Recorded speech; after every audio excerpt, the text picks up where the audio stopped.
Hey, what's up, Canada and beyond? Welcome back. It is Wednesday, August 14th, and we're going to have a special treat for y'all tonight. I was kind of juggling around this afternoon. I'm going to give you guys just a quick little story to set this up. I was kind of juggling around between who was going to come on the show tonight or was I going to do something else, an expose that I've been working on.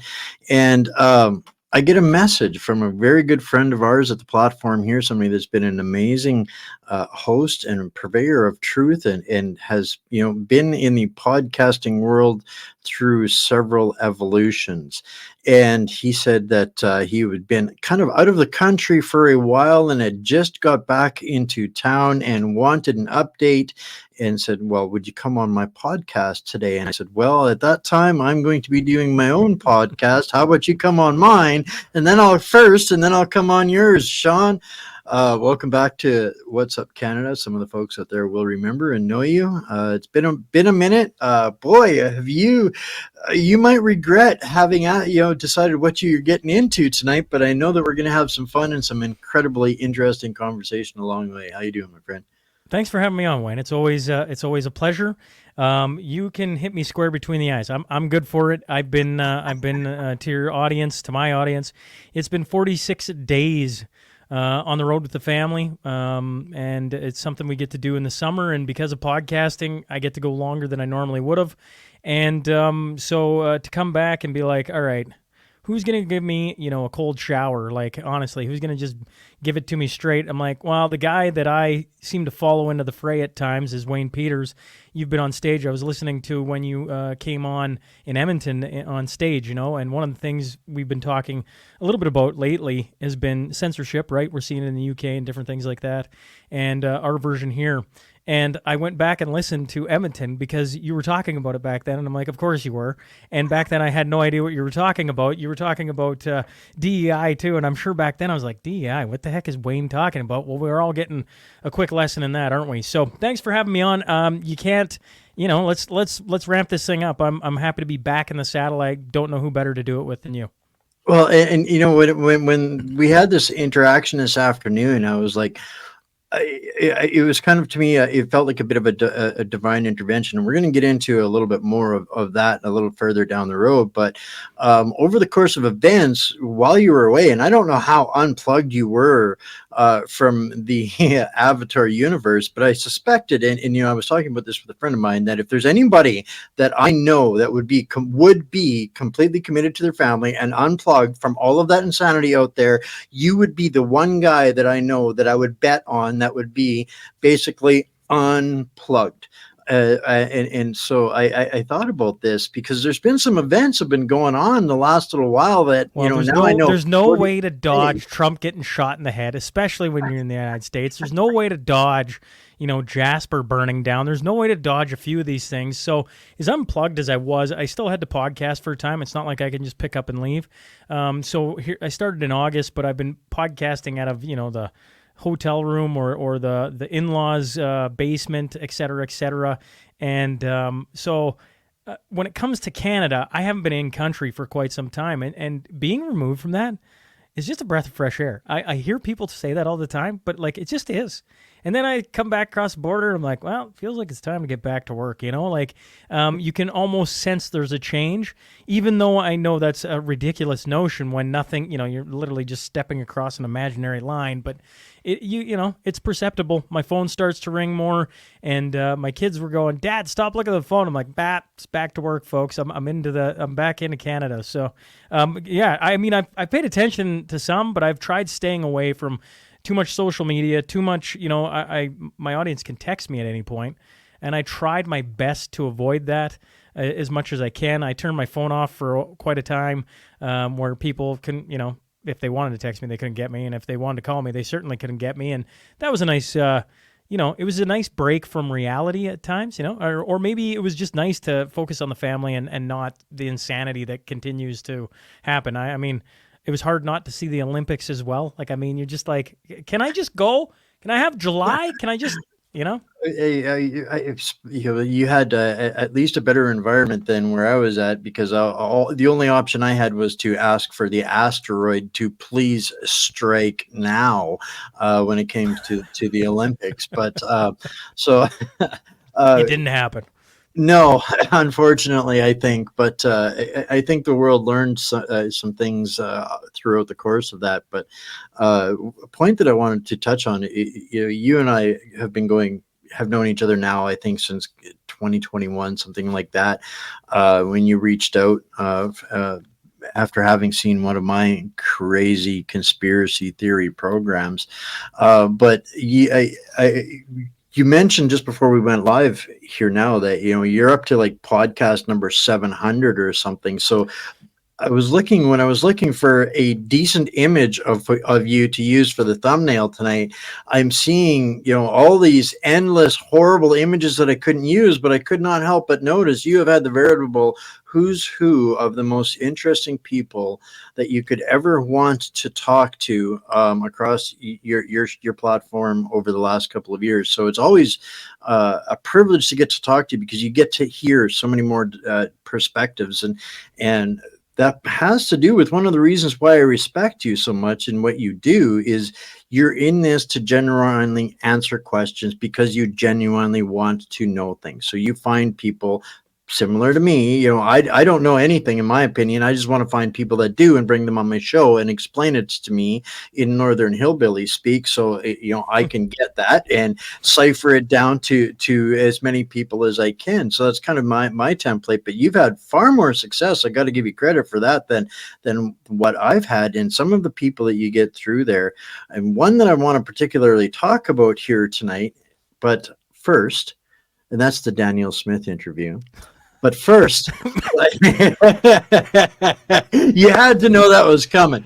But this is going to be fun. It's going to be good because the thing that people need to understand. This is the point I want to make, and for it's so important for us to get across out of the silos. I want you on my platform so that I can get people to subscribe to yours because you get to hear and talk to people that I don't. You think about things that I don't. You get to ask questions of people that I don't. So it's critically important in my mind to get these kinds of interactions going between platforms. We're not competition. We are meant to be, working in collaboration in my mind. That's, given what we're seeing right now and what the alternatives are, CBC and $18 million in bonuses, this is absolute absurdity. So tonight, for you folks that are listening here on our platforms, this is going to be interesting. You guys get Shaun here right now live, and then we're going to go and tape a show, and you guys will get to see that on Shaun's platform tomorrow. So this is going to be fun. We're going to get to talk about a lot of things. But before we get to Daniel Smith, and we have to get into that in this next hour, because I'm pretty sure there's no way on earth you would have expected probably some of the feedback that you've gotten or what you've been seeing happening in Alberta. But so just for the folks out there that don't know, you live in a place called Lloydminster. So does Saskatchewan lay claim to you, or does Alberta lay claim to you? I think they both get to lay claim to me. I was born in Saskatchewan. Now I live on the Alberta side. I've lived on both sides of the city at different points in my life, and I gladly call Alberta home, but Saskatchewan's got a special place in my heart. The border city, I was thinking to myself, I should probably put it out on X. I got to be one of those weird people who's really excited to be back in Lloydminster. I don't think that happens that often. I don't think people are rolling through going, man, I'm in Lloydminster. Like, this is going to be a ton of fun. And yet when we were getting close and you saw the upgrader or, some of the different characteristics, the ugly border markers, it just, I'm like, home. And the wife and I, every once in a while you joke about moving somewhere else, or maybe the thought comes across your mind. And we both say, I can't imagine living anywhere else. We've been away, and it's just so good to be back. And so, yeah, I think they both get to lay claim to me. I mean, the border city is a unique spot, and I don't know. It's allowed me to do what I've been doing. I've had so much support from some of the businesses here and the people for sure. And I got nothing but high praise for this place, even though most of Alberta and Saskatchewan don't want it because it's it's kind of on the edge of the map for each one, and we come with a little bit of stubbornness and some hardworking people, and little government, little union, and you can imagine the ideas that come here are a little different than some of the other places. I can only imagine the banter between neighbors that live across the street from each other and have different provinces, and the coffee shop talk must be pretty hilarious at times. Coming from a small town like I do myself, I get that kind of inside humor, but it's the reason I wanted people to kind of get a feel for where you're at in the lay of the land is as much as you have evolved in your podcasting, going from basically just sports and hockey, the greats, the legends, you know them all, to now being in this controversial space where you've Yeah. become this Where I'm highly trusted. like, Yeah. yeah, to have an April Hutchinson on not bashing, like sticking up for having her, like not having men and women's sports. Yeah, it's been a strange ride, Wayne. I mean, I wouldn't change any of it. It's No. it's the journey I've been given, and I'm walking it, but it's been a strange one. Yeah, there was a time where, and I know everybody hates Ron MacLean, and I don't know why I need to defend myself on this, but I admired Ron MacLean for how he conducted himself in interviews and allowed the guests to speak and ask smart questions. And he always had like that. He still does. He has that ability to like end a segment with like puns and just like so sharp witted. I mean, I've definitely had Ron on where we've discussed things where I just disagree with him. And certainly being in Western Canada, the way Don Cherry went out, the way Ron didn't, back that is, everybody has their thoughts on that, including myself. But that's where the journey was headed. It was heading towards the NHL and sports and athletes and telling their stories of how hard work and perseverance and how teamwork and everything else. And instead, it's led to Wayne Peters, and I wouldn't want to be anywhere else, Wayne. At one point I wanted Wayne Gretzky, and then he did a video of, vaccine with his younger self, and I was like, we can't be that clueless. It was probably just a big paycheck, right? And they, probably didn't even think about it. But at one point I wanted a different Wayne, and now I don't even think about that often. I have the brothers on. Got 3 older brothers, so we do a brothers roundtable where we discuss sports and the NHL playoffs, and it's kind of my stress release, if you would, right? We're now being on this side, I'm not allowed to basically like anything in the world, which is odd to me because I still love the Edmonton Oilers, even though they do stupid things. And, I don't know how to beat that out of me. That's part of me, too. So it's part of being Canadian. It really genuinely is. I mean, I've never talked sports on this show, not ever, not once, but I still am sitting here questioning, are the Oilers going to match both the offers today? Is one of them stupid? Right? And I'm going to cut that little clip out, Shaun, honestly, where you said you'd rather be here with Wayne Peters than with Wayne Gretzky. I'm going to, that. I'm just kidding. I mean it. Don't get me wrong. My wife will say this all the time. Wayne Gretzky walks through your door, you're going to interview him. I'm like, all right, so I'm going to interview him. But, the people I'm trying to reach out to right now isn't Wayne Gretzky. Right. The guys that I'm in talks with right now is I'm trying to get John Rich on, right? Everybody knows his big Revelation song. I got James Lindsay on tomorrow. Well, I guess it comes out next week. And that's the type of person I'm on. I'm trying to get different... I'm trying to get Stu Peters on. I'm trying to get all these different names to come on that have nothing to do with NHL greats anymore. We need to hear from the people that are paying attention to some of the shenanigans that are going on, because I firmly believe, and you're probably going to get into it more on my side of things, that, we've always been in a storm. There's always rough waters ahead, and you're either paying attention or you're not. And if you're paying attention, it's like, okay, just pull into this cove and wait it out and then carry on. And sometimes you got to ride through it, and, we just got to see what's going. We can't just blindly stick our head in the sand and expect to know what to do. And so, I still love hockey. I think it's a great sport. I think there's wonderful people in there, but they just are caught up in the DEI saga, and I don't know where that ends. And that's frustrating to all of us, among all the things that happen in COVID and continue to go on and on and on and on.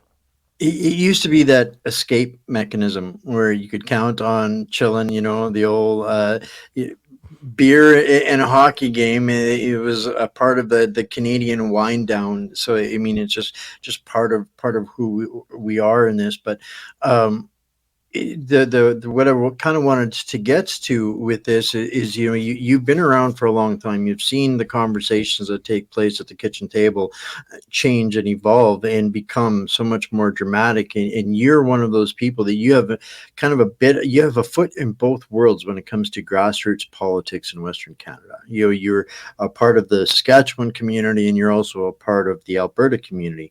And you have, over the course of the last couple of years, developed kind of a bit of I'm just being assuming here, a bit of a friendship, I guess, with Premier Dan. Sure. Well, I can talk to it because lots of people think I got her on the speed dial. It's like, boop, I just got and I just talked to the Premier, but that's not true. Like, so the interview that went ballistic. You're kind of you're a trusted outlet. You're one of those few people that she will speak to because you have given her a fair space over the course of this developing relationship. And I don't assume that you have her on speed dial either. And and this is the thing with it. When we're interviewing people, we have no idea what the public response is going to be. We have no idea what they're going to say on our podcasts. And for you, it must have been kind of an overwhelming shock in the middle of your holiday to see and hear some of what's going on, because this has turned in that interview that you did with her. I don't even know the exact date that you did January. It was like January 28th of this year. And the part that blew up on her and me is almost a throwaway. And I don't mean that in what she said. I mean, the interview was pretty much done. And then right at the end, she goes, yeah, and I want to grow the Alberta population to 10 million. Now, I'm paraphrasing. If you want to search it on social media, just search, immigration, Danielle Smith, and a whole bunch of things are going to pop up, which is, the end. It's like the last 3 minutes of the interview. And before she turns her mic off, I'm like, what? What are you talking about?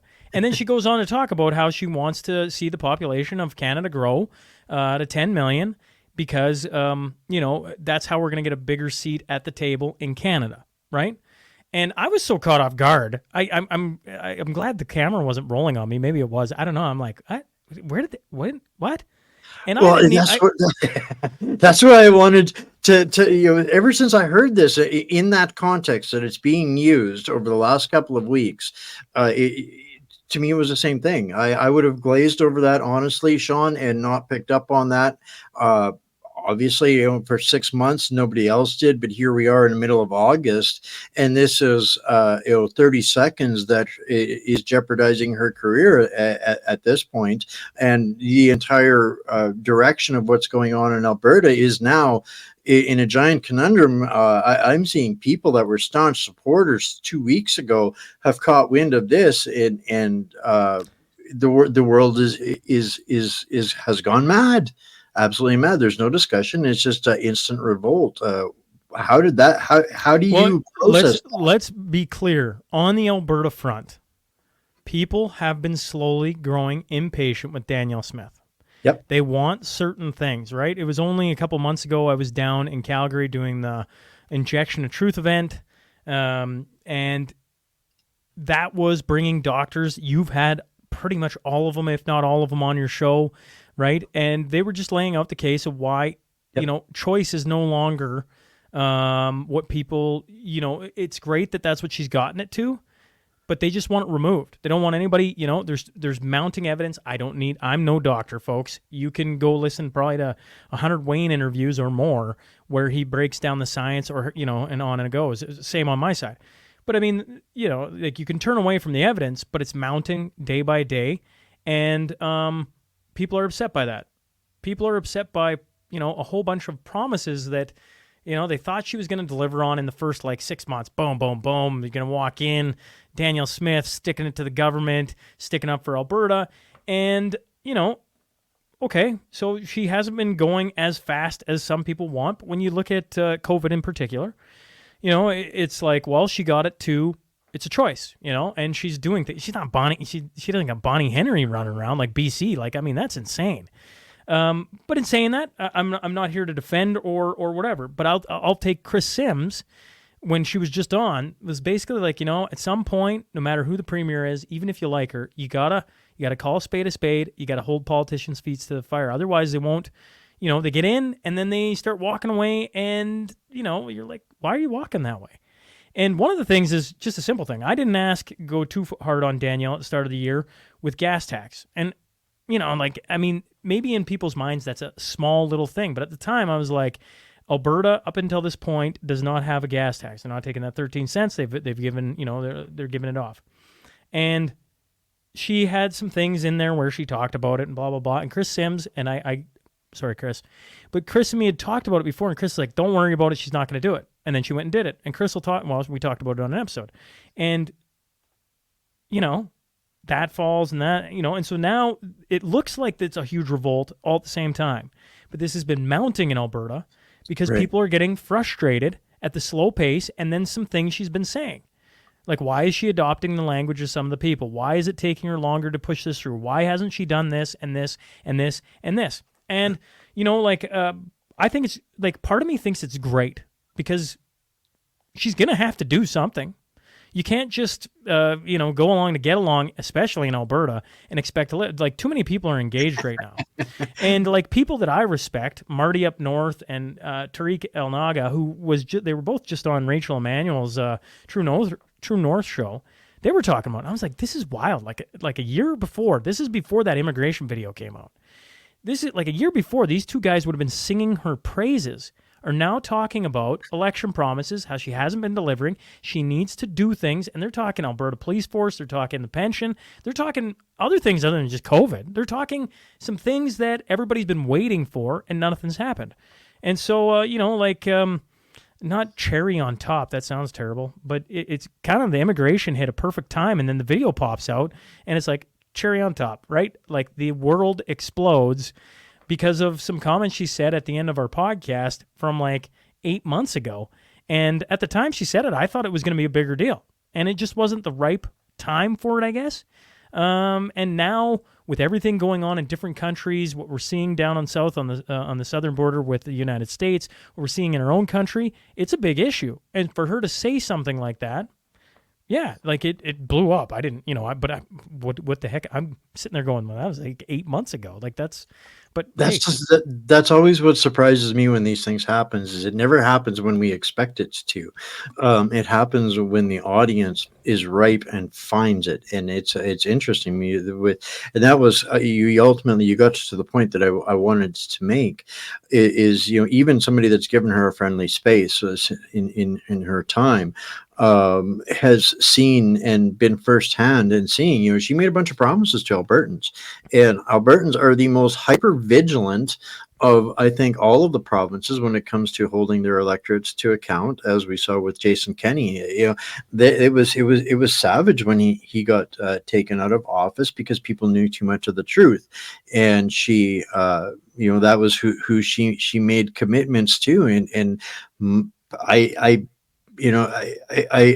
was cautiously optimistic even myself for the longest time because I met her, talked to her a few times, worked a few events with her, didn't agree with everything, but I thought, she was a step in the right direction. But here now, and the important part of this is that it's not just this video. And since this video kind of hit the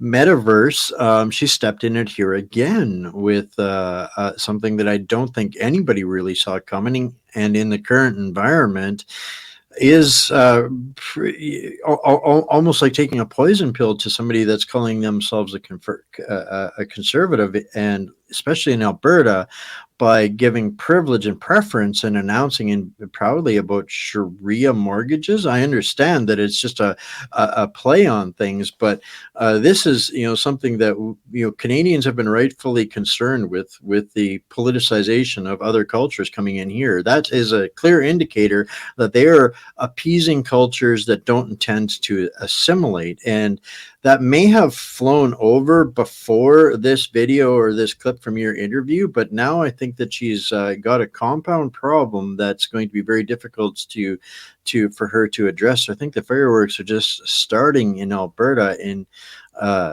it's going to be. Does she have the runway to fix this?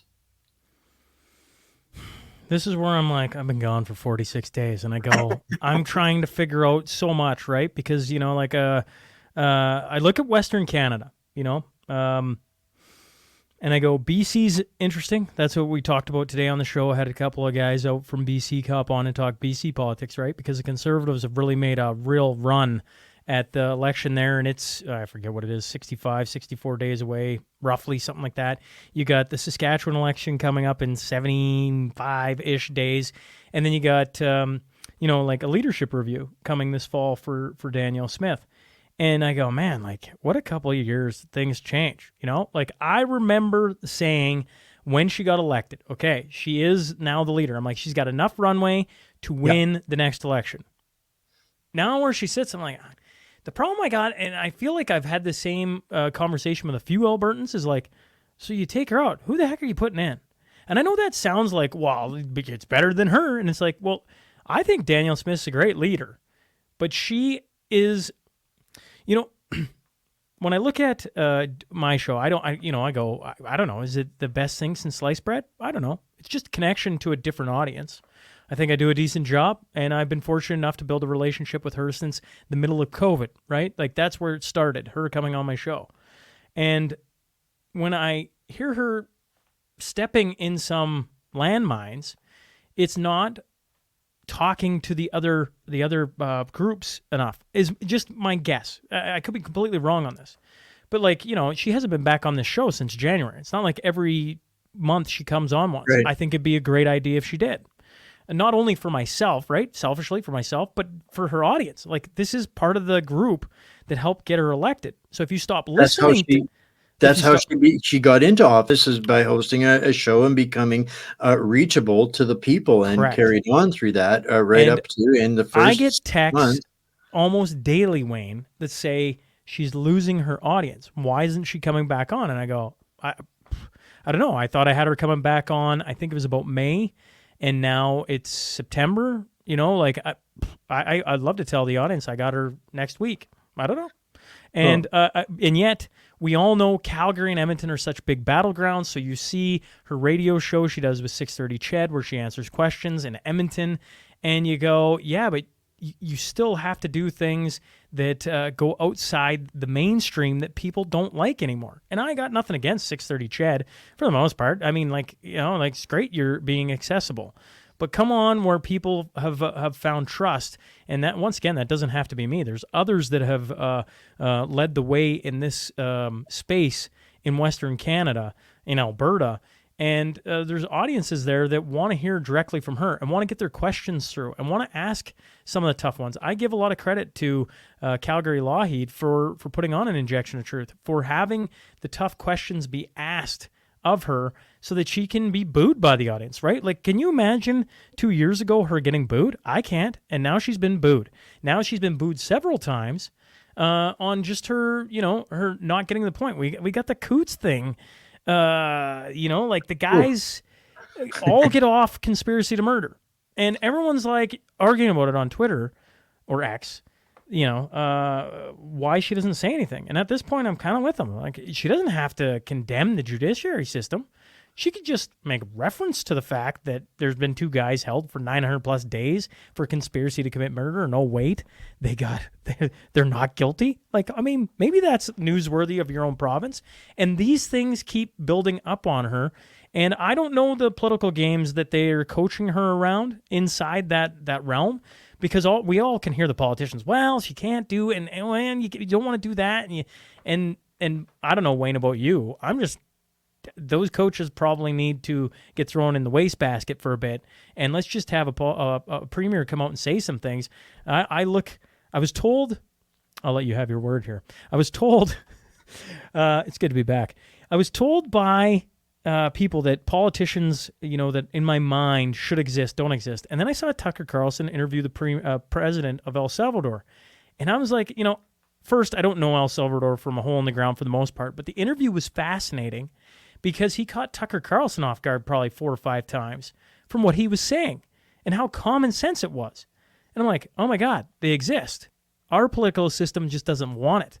Right? Because we saw Danielle Smith, when she was first elected, come out and apologize and then retract the apology. You saw her come out and do a bunch of things that looked like they were going to go with the grassroots, and over time, she's fallen more and more the other way. Is that because she was nefarious? I don't think so. I've talked to her a ton. I would assume it's political pressure. Wayne, maybe I'm wrong.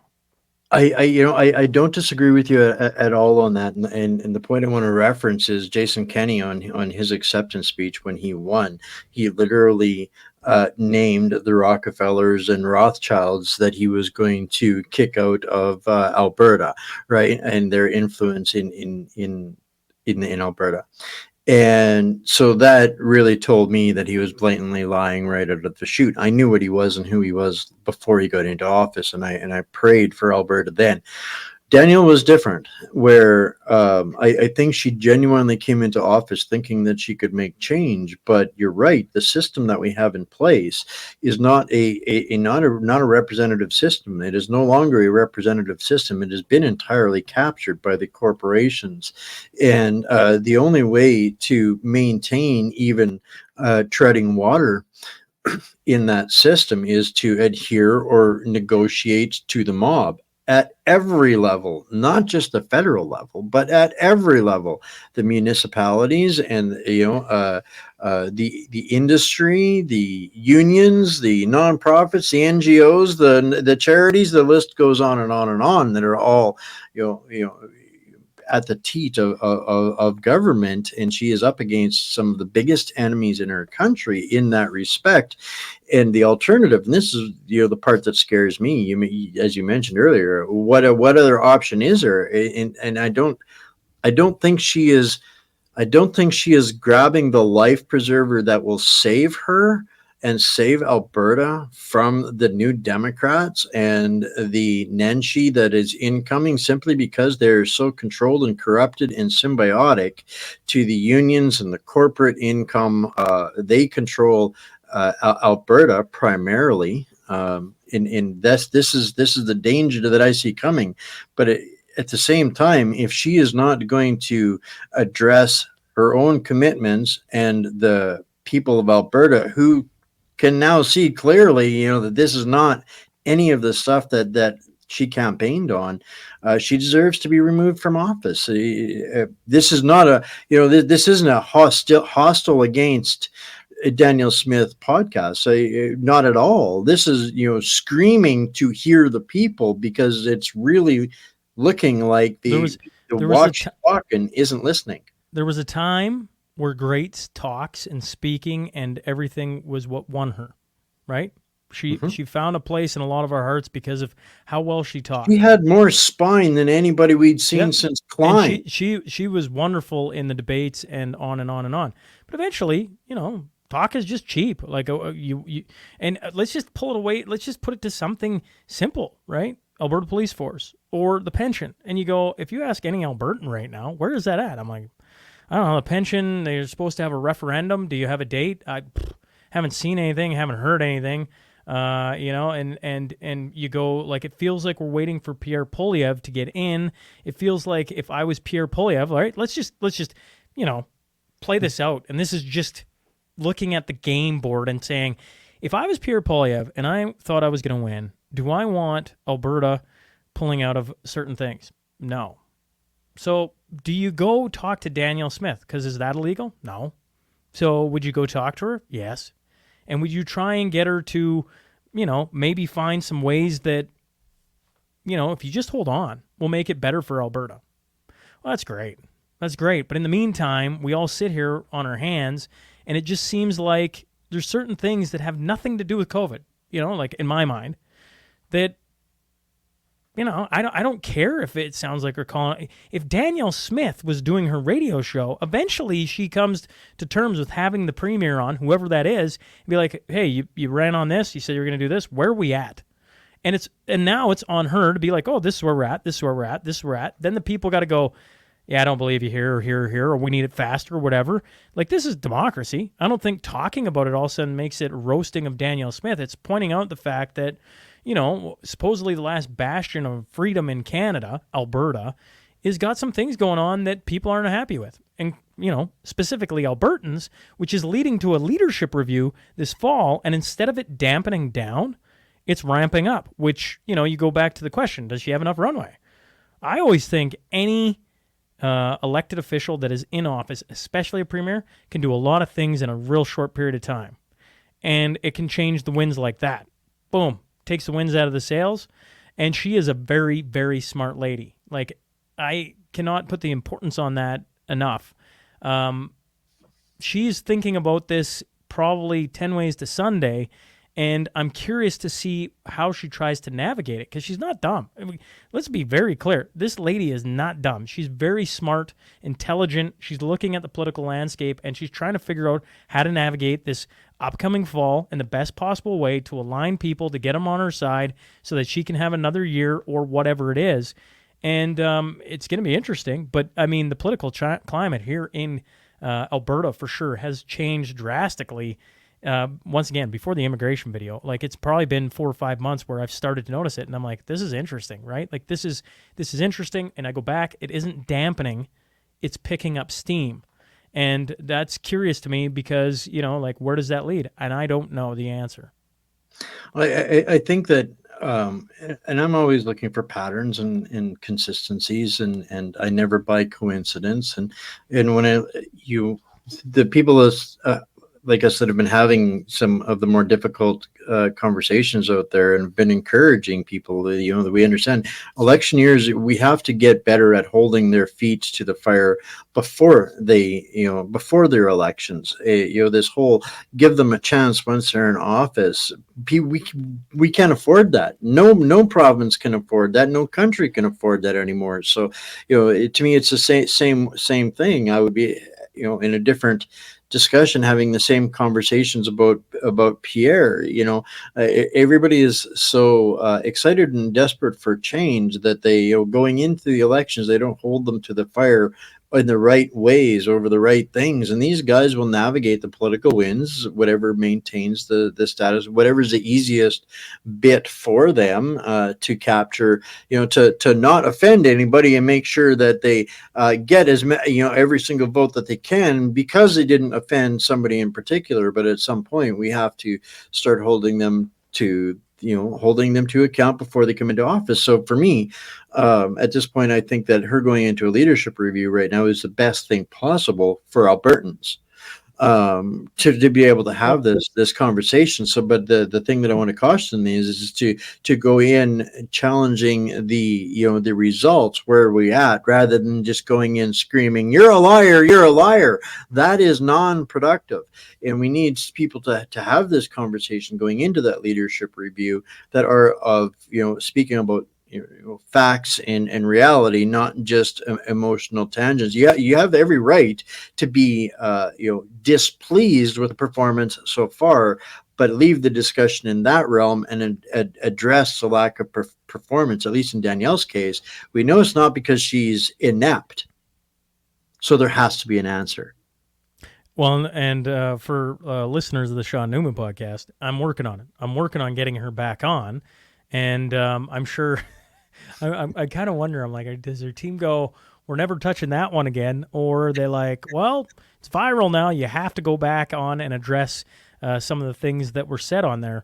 We'll see. Well, she addressed it with Corey Morgan, apparently. Yes, apparently. So I haven't listened, so I haven't heard what she had to say. In all fairness to Danielle, full disclosure, somebody noticed there that, or left a comment that this particular podcast will get back to her.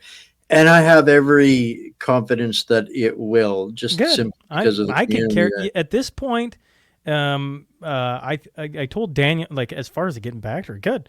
I told Danielle when she got elected, like, we had, because, your listeners, and maybe a lot of mine, if they're new, don't realize when Kenny had the pandemic of the unvaccinated speech, Danielle Smith was on my show, like, literally the minute after that aired. And we talked about it. And we talked about a lot of different things throughout COVID as it went on. She became a recurring guest. And so, like, I don't say this in malice because I think she's an evil whatever. I just go, politics is a complex thing. at times, I think politicians can sell that it's more complex than it truly is, and at times, I think us minions, and I'm pointing at me, not your listeners, think it's too simple, and there's more complexities to it. Like there's bureaucracy, I get it, and not have been like I haven't been in government, so I can't understand all of it. But it's funny when they feel the political winds shift, they dance a real quick tune. And so, it's like, well, how do we artificially turn the fan on so that they'll do what they said they were going to do? And I'm sure there's things that Danielle wants to do, but it isn't the right time. And I'm sure there's other things she thought she was going in to do, and things have changed, and maybe she's privy to different conversations, and on it goes. Either way, I want to have her back on my show. I want to give her the opportunity to talk to these things, and if that gets back to her, good, because your team around you, we were supposed to do it in May, and then it got pushed, and whether that's Danielle herself or the team, I don't know, pass that on, because I would love to have you on before September. I'd love to have you on next week, and I'm gladly do it. So here's how I see things and kind of where we're at now as I gauge it. You and I are having this discussion here right now, and this is exactly where the political winds of change blow or do not, is in conversations exactly like this, through podcasts like yours, Sure. and mine, and the communities that we reach. And we're literally doing what mainstream media used to do by having fair, unpolished, real, and sometimes difficult conversations to hold those in office to account, not to be vitriolic and lowbrow and abusive. That's not what we would never have, that kind of conversation.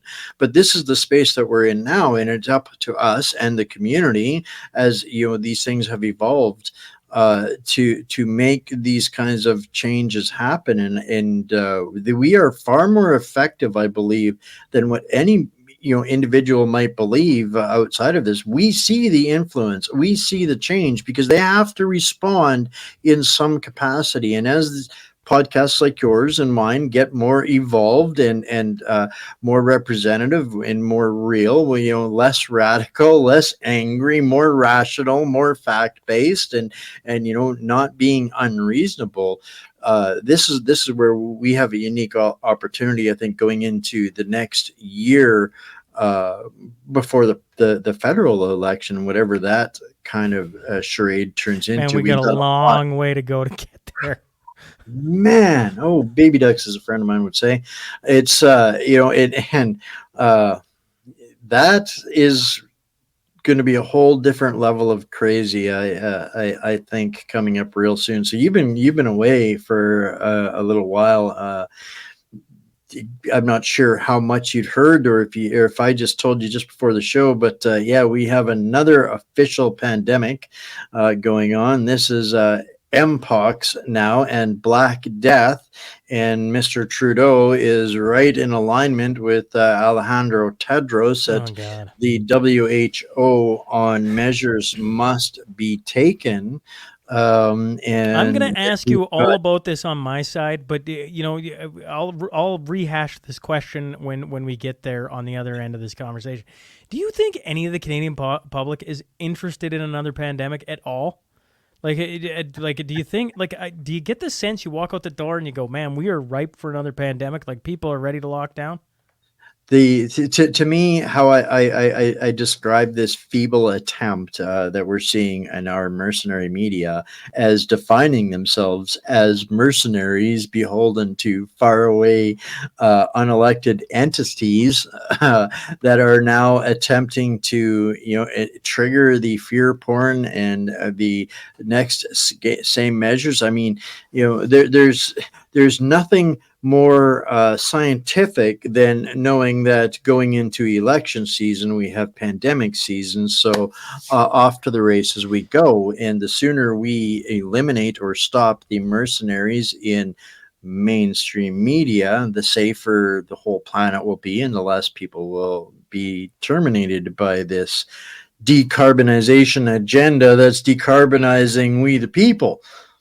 See, man, I'm like, what do I ask here? Because I'm like, I'm going to ask a whole bunch of this in like 20 minutes. But like, when you look at the world today, I go, they announced another pandemic. I'm like, I don't even know where to put that. Like, put that on like aisle 14. Like, I don't care. And they, like, it could be bad. Good. We got World War III knocking on the door. Like, I think that is what is people are paying attention to. Some. Then you got this climate thing. People are paying attention to that, right?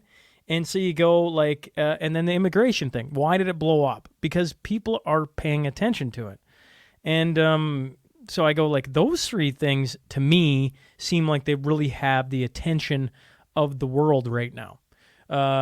This climate thing, this pandemic thing, I'm like, it's really interesting because like, what are they doing there? They must know that, right? Like they must know that nobody's paying attention to them, right? Like, I mean, or I don't know what to do with that. I guess I just don't even know what to do with the information because I'm like, I feel like the world is paying attention to other things right now, Wayne.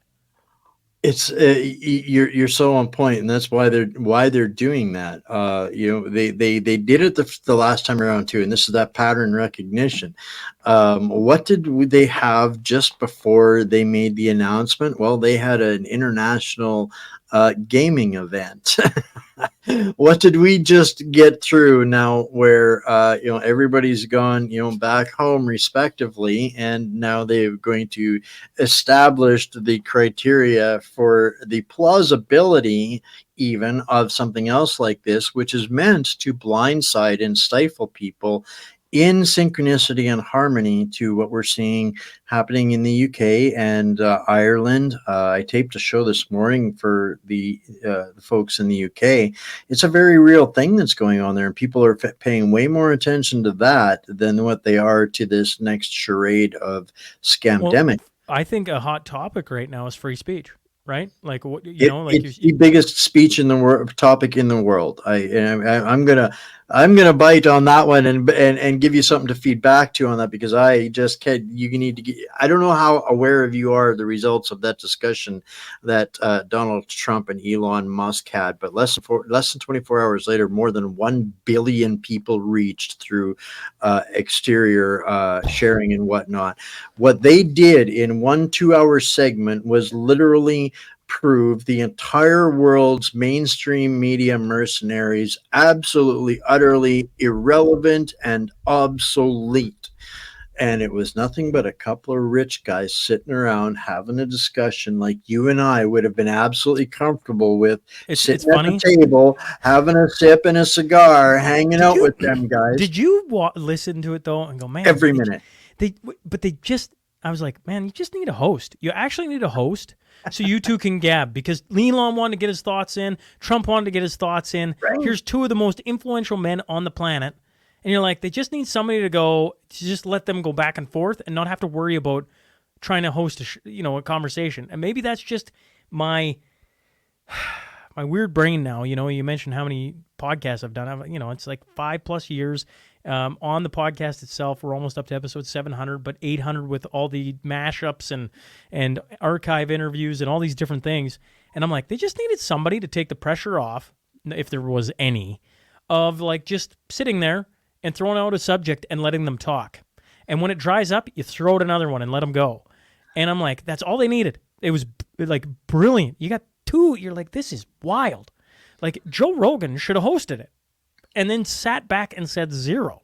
He should have just thrown something out and stepped back. And thrown something out and stepped back. I mean, but in saying that, 1 billion, like, holy Dinah, like, that's insane. It's unfathomable. Like I say, all of the mercenary media outlets combined couldn't do that in 24-hour period, get 1 billion people to listen to the same message from the same two guys talking about anything, unless they were declaring nuclear war. Just would not happen. So in that particular instance, they literally owned the entire world's communication. 1/7 of the world's population in 24 hours listened to these guys have their chat, and that is so or at least knew they had a chat, right? They at least clicked into it. Yeah, into it. They clicked into it. Yes, more than 1 billion. Oh my God! Think about that, folks. Right? That's it's mind bending, but that is also absolutely utterly terrifying for the deep state cabal. And I'm grateful for Twitter because I'm hoping that that's going to get me a free, all expenses paid trip to the UK when I get extradited for sharing the insanity and the Stasi tactics and the everything that's going on in the UK. They're going to Oh need a bigger man. island because everybody like me is going to be, hey, please extradite me. I want to go and see this for myself. This is how absurd, and they're so threatened by two guys having a conversation that they literally want to shut down the entire planet, from Well, communication. I feel like a lot, not only us two, but a lot of the people watching this have known this for a long time. And some well before me, probably some well before you. We just want to hear people talk, right? And when it can be the absolute the movers and shakers of the world, even better. You got Elon Musk and Donald Trump, but I mean, in the middle of COVID, who was it? It was all the doctors who were being silenced. That's literally how lots of people came to know who the heck I was, because they just wanted to hear something that felt real instead of it's safe and effective, 6 feet away or 6 meters away. Or I'm so irritated to even go back into those times. But that's what people wanted. That's what I wanted. I saw Wayne interviewing a doctor. I'm like, who the heck is that? And then you go listen. I had no idea who Stephen Pellick was, or Julie Panesi, or Byron Bridle, and and now they've become, in certain circles, household names. And that's all we want. We just want to have the ability to hear something, sit back, digest it, go, and then go about our day. And that's, like Trump and man, 1 billion. What do you do with a number like that? I don't even know what to do with a number like that, right? Like when I hit 1 million, I was like, what do you do with a number like that? I don't know what I'm supposed to do with a number like that, but it's cool. I'm like, that's super cool, but 1 billion, like, you wonder what Elon thinks, because everybody writes, he is one of the most attacked men under the sun. And I know there's, could he be nefarious and all these different things and on and on and on, but like what he's done for the human population right In the at this, now, in the now, I don't know if there's another human being that's done it. without the platforms that I have built for myself, he is the only place where I am unafraid to say what really I feel like saying. So on that, I'll give him kudos and big props for that. But you asked a question, I have to answer that.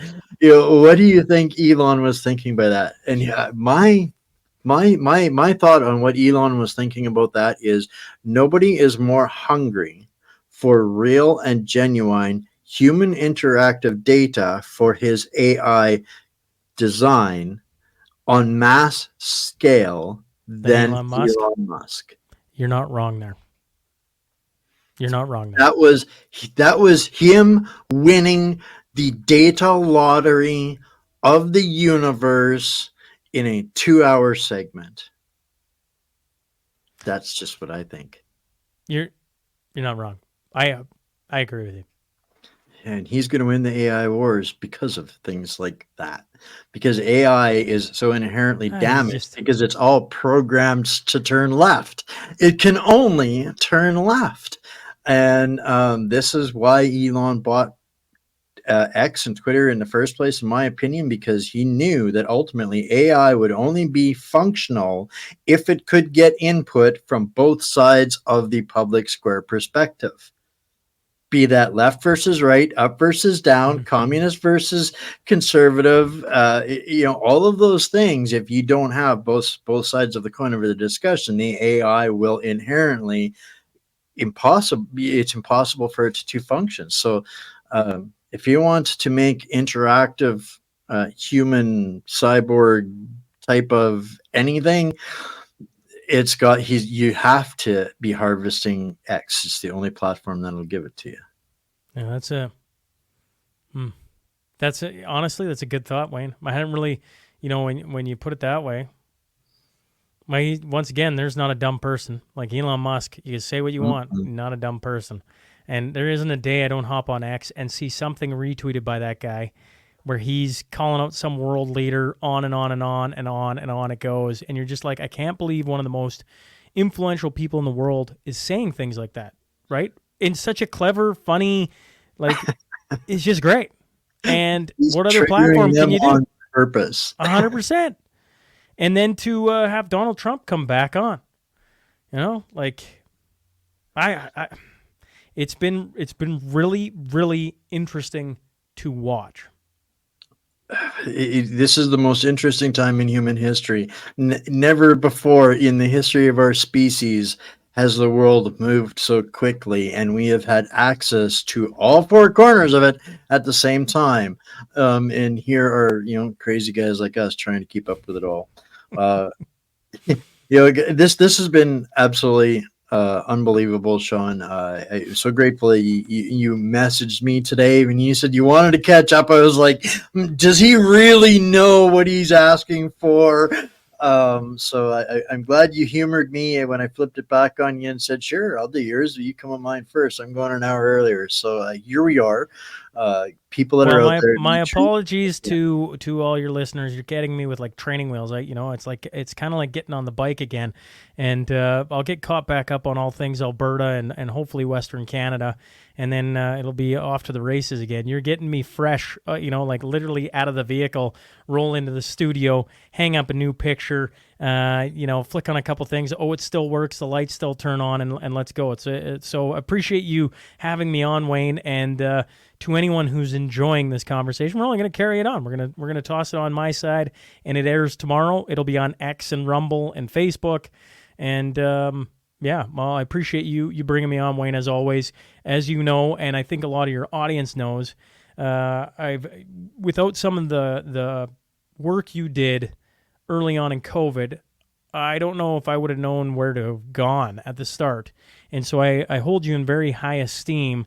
And when I'm wondering where the world's at, you're one of the first people I think of. That's why I put you on stage in Edmonton, because you're not the person with the background of mainstream. You didn't come from the beat of writing in some newspaper or anything like that. And yet you've made a name for yourself, at least in my circles, and continue to pay attention to what you're doing. And look forward to seeing where you get to, and hopefully it's not extradited to the UK. That would be a sad day.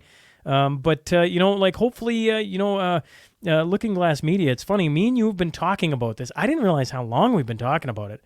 But we got to find a way where the SMP comes back on there, because once upon a time I was on there right at the beginning, or close to the beginning. Geez, I don't know how long ago that was, but we'll see if we can't work out something that way. That way, maybe there's a little more interaction that the two audiences can have, because certainly have a lot of time for you and the work you continue to do.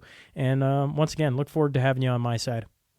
We'll see you over there in just a minute or two, and I want to thank you for your kind words and respect. It's not been an easy haul, in this platform has paid a price for it, but I've never wavered from my commitments to trying to deliver the tough stuff for the people, and I hold you in huge esteem for that as well. You're not afraid to get into the conversation, and so much respect for the way that you're able to do that, in a civil manner, and open up the doors to discussion. And if this platform and anything that I did was to help inspire others to go on and do greater, better things, man, that was all I could have hoped for. When I first launched this, I knew you're one of the dominoes, and I tell you that all the time, right? I don't know how big or small that domino is, but it's a part of it. I don't know if it was the first one or the seventh one or wherever it was, but you were early on.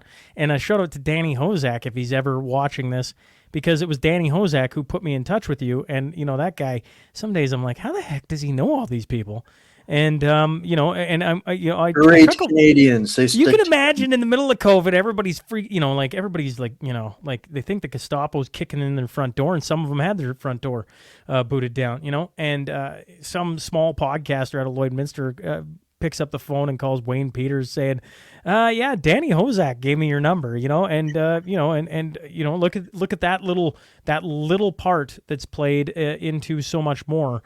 And, I hope that we're doing similar things for members of the audience or different people we're interacting with, because certainly there's what we're in is not over. And not even close. We're just getting started. Yeah, so we just, I hope there's more Wayne Peters that come along to open up some dialogue and get people thinking, and we'll see what comes. Either way, Wayne, excited to have you on my side as always. I'm going to think of this a bit like an exclusive, to be honest with you, Shaun, because I've been listening to people hash this out, and I was thinking, what does Shaun think? What does Shaun think? For a couple of weeks, it's been my brain. I was like, oh, he's so busy. He'll never come on. I never get him on. You're the first person to ask. And so here we are. So we're so fortunate, everybody here at What's Up Canada, to in a couple of your platforms that you were streaming to. Thank you for, by the way, for joining us on those.